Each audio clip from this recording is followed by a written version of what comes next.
Hey folks, coming back at you for another video. We're going to start the Disaster Preparedness Series. Now with this series, it's going to be a series of videos covering disaster preparedness. Everything from basic emergency management to your plan, your kit, what to put in your kit. We'll go over food storage, water storage, home security, bug out bags, vehicle equipment. We'll go over a lot of different things. It's going to be a whole series of videos, probably at least 10 or 12 videos.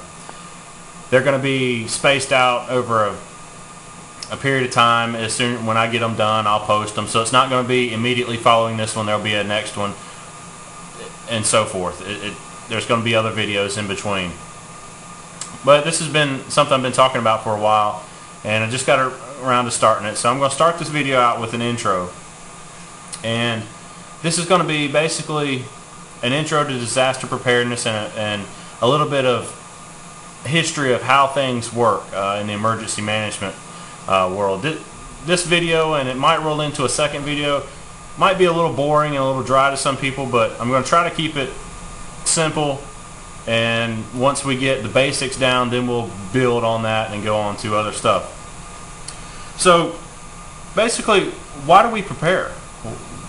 Why would somebody want to prepare for a disaster or an emergency? You know, that's the main question that I want to ask. Why do you want to prepare? Well, let's put it this way. Disasters occur every day. Let's just face it. Every single day a disaster happens. Now, most people think of disaster as a big global event or a regional event such as a hurricane or something like that. But think about local disasters. Look at our economy right now. You know, people lose their job or losing their jobs every single day. That's a disaster to some folks. I know if I lost my job right now, it'd probably be a disaster for me and my family, because I'm the main money bearer. I bring in most of the money right now. My wife's a full-time college student. She does work too.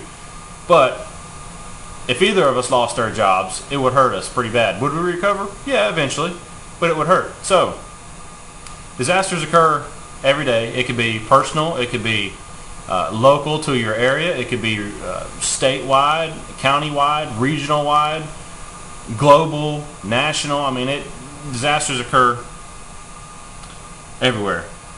So what are the benefits of being prepared? Well, for one, it reduces anxiety. How many times have you went to the store, or how many times have you heard on the news, there's a massive storm coming. It's going to be a massive snowstorm. Now, down here in the South, they even mention a snowstorm. It's chaos. They don't even have to say it's coming anytime within the next month. If they mention snow, it's chaos. So take that for example. How many times have you heard that a storm's coming and you figure, oh, I need to go to the grocery store, get a few of those items that I don't have? Well, if you're prepared, you already have those items, so you don't need to go out and create more havoc and get out there and all that mess.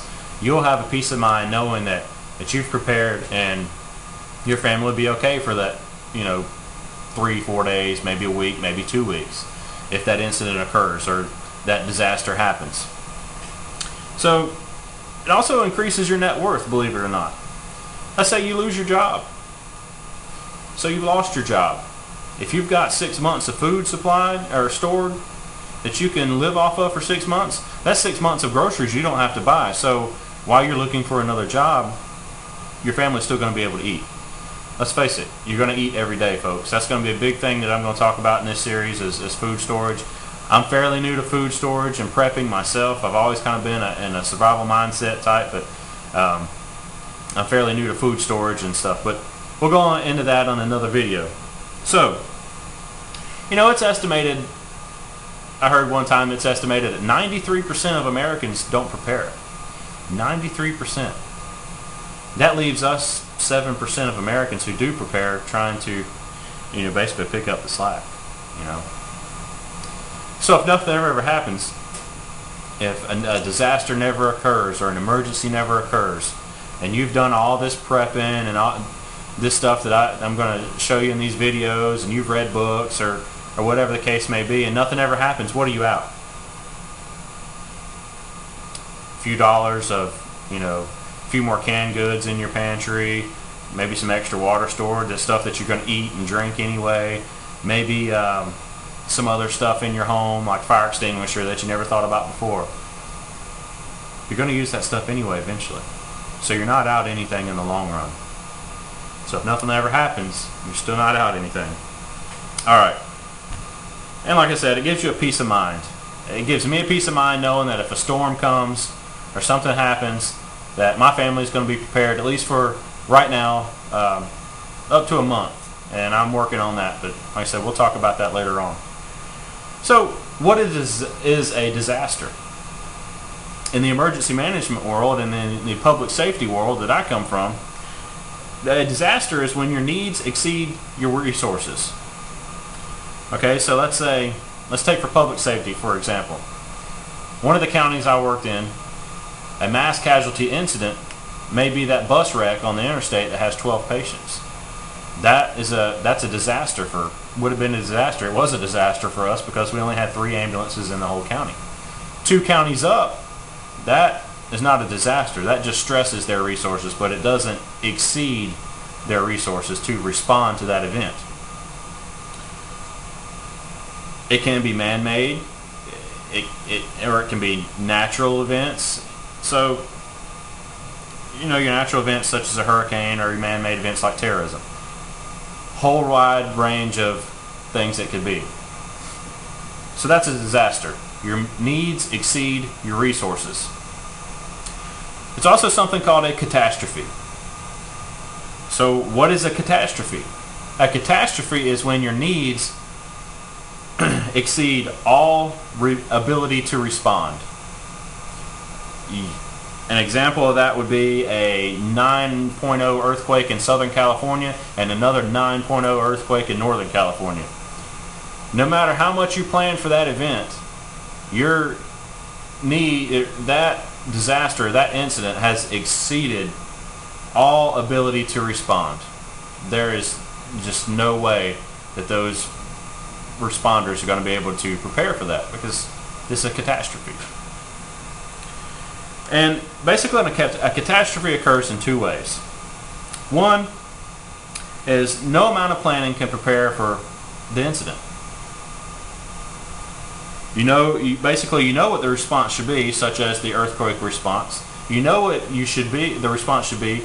However, it's so great that you can't respond.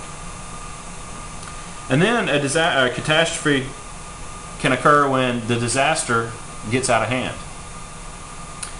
Now, what I mean by that is you don't know what the appropriate response is, or you haven't adequately practiced your plans and response procedures.